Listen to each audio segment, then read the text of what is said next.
Hello, ladies and gentlemen. Eddie Marcus here again.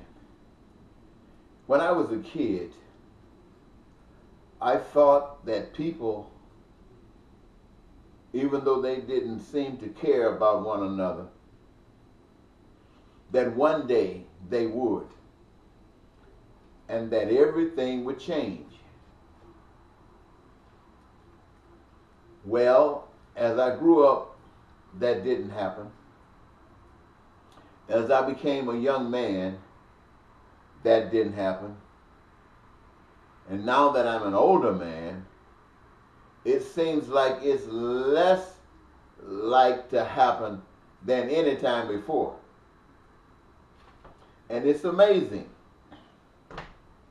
because I believe that all human beings are basically alike. I believe that all human beings want peace and prosperity and joy in their lives. I also believe that people who talked about God would change their way of thinking one day and address their thinking to the godly way. But then I found out that there are so many gods that probably everyone has a God, and it's a different God, even though they say it's the same God. But judging by the way they respond to that God, it is a different God. I spent many years trying to idealize a system of political and social assimilation that was expressed on an ideal of God that I thought would work for all of us. And I have determined now that that is not going to happen, that is impossible to happen. And so, because we have so many different gods, I think that it would be beneficial to me to maybe, if God is real to me, let it be expressed in my thinking, in my talking, and in my action, but not try to push that God over on you. You have rejected that God at every turn. So I want to say to you, ladies and gentlemen, I am speaking to you as a brother to my brethren and my sisters, not as a representative of God, but just as a person, just like you. I want to say this message not just to my family, my real family, mother, father, well, my mother and father are gone, but my sisters and my brothers and cousins. I want to say it to all of them and all of the Minnesotans as well, and all of the people in the United States as well, and all of the people on the globe as well. I have no doubt that just as I want peace, you want peace. As I want prosperity in my life, so do you. As I want happiness in my life, so do you. And so as an individual, as I focus on how to achieve these things, I have to think about all of these things that are common amongst us and see how is it that these things can be achieved for all of us. And it simply indicates that it must be done by us. And so when I think about all of society and how society has progressed from the days long gone, I see that human beings want food and clothing and shelter and education. And I know that these things are produced by people who have jobs. Everything that exists by the hands of man comes from man. The material are here. They are here. On the earth, above the earth, in the earth. Everything is here.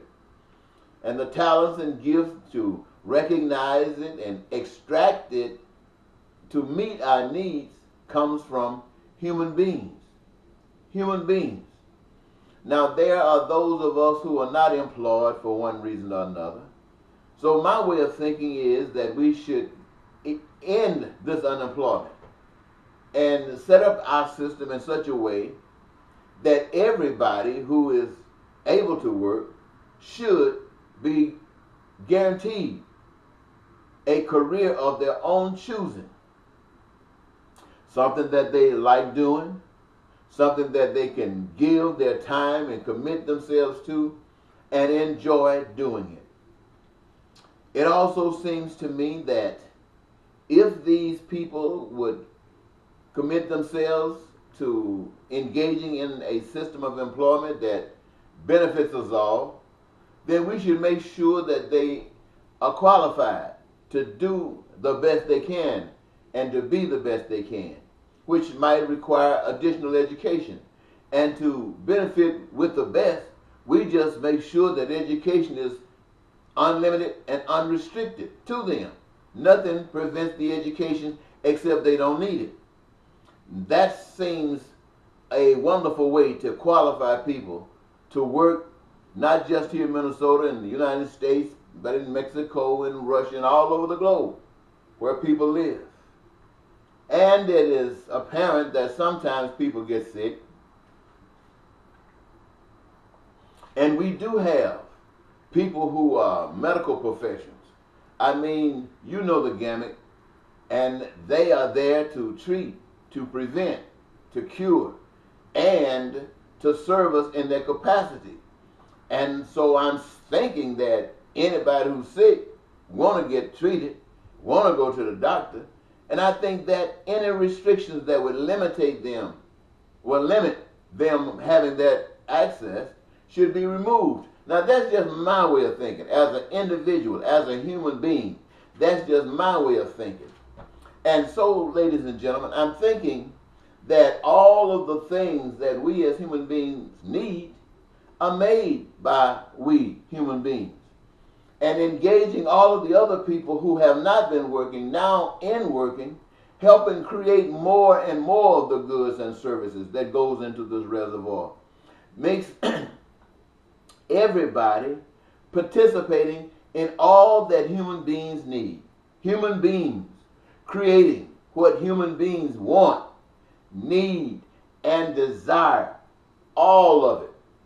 You play perhaps a small role in, because you only do your gift, exercise your gift, but your gift is as important as anybody's and not any more important than anyone.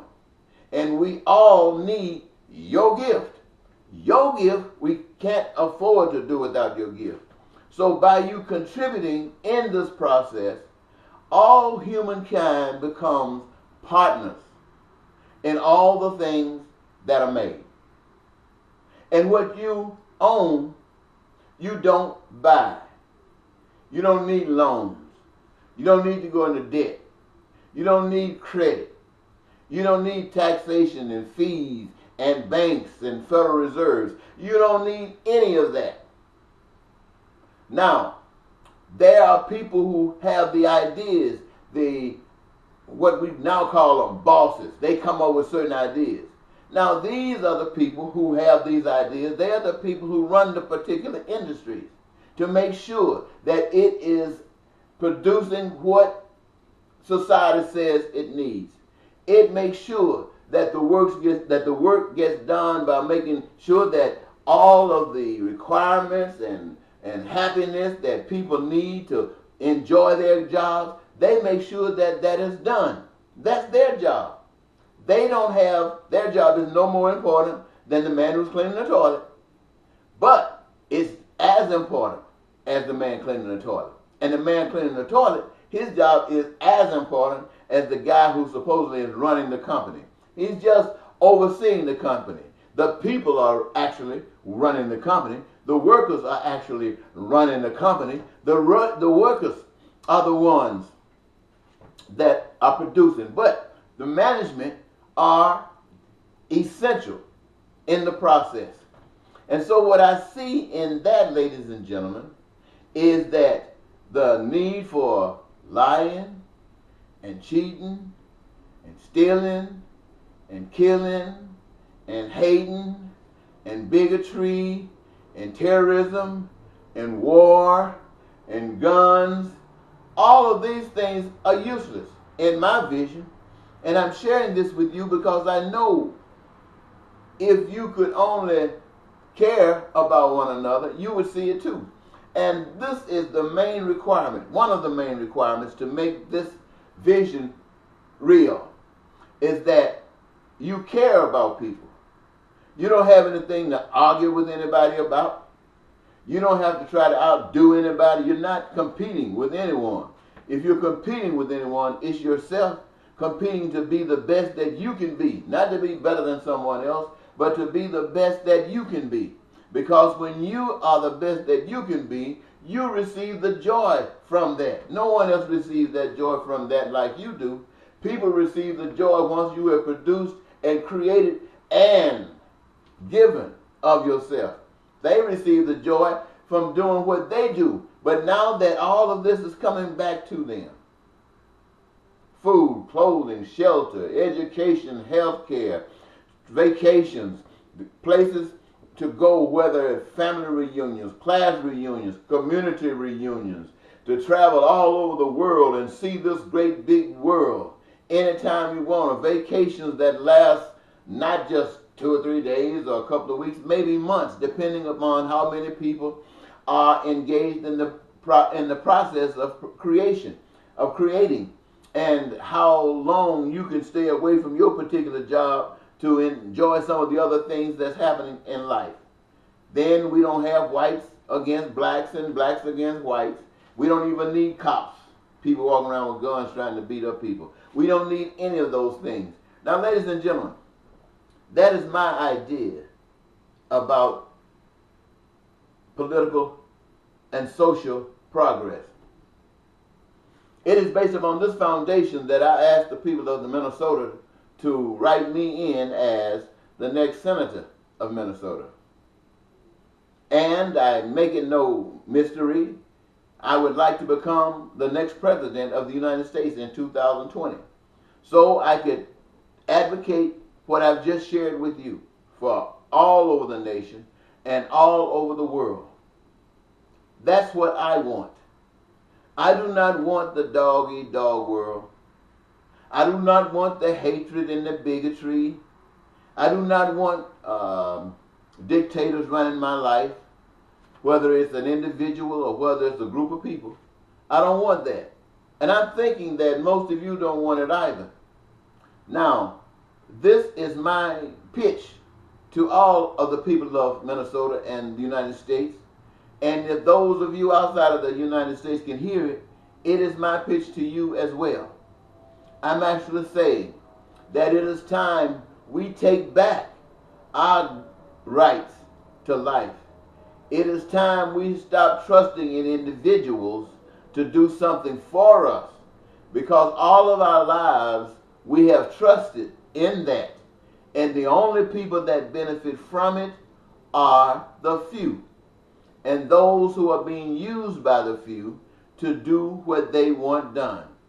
In other words, rather than you and I and the rest of us caring about one another, doing our gifts to benefit us all, someone has tricked us and took our focus off that kind of socialization and put our minds on money, saying that everything that I just got through mentioning to you, you can do it with money.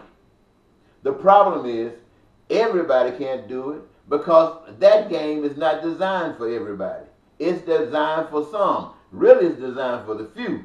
But they need a lot of you to make it real for them. And there are many they don't need at all.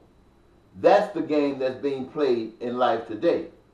I want us to recognize that. And I want us to say, oh, we can do better than that.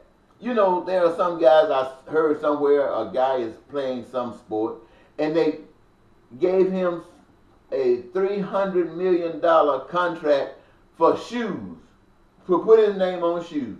$300 million, one individual. And this goes all across the board for certain people in certain walks of life.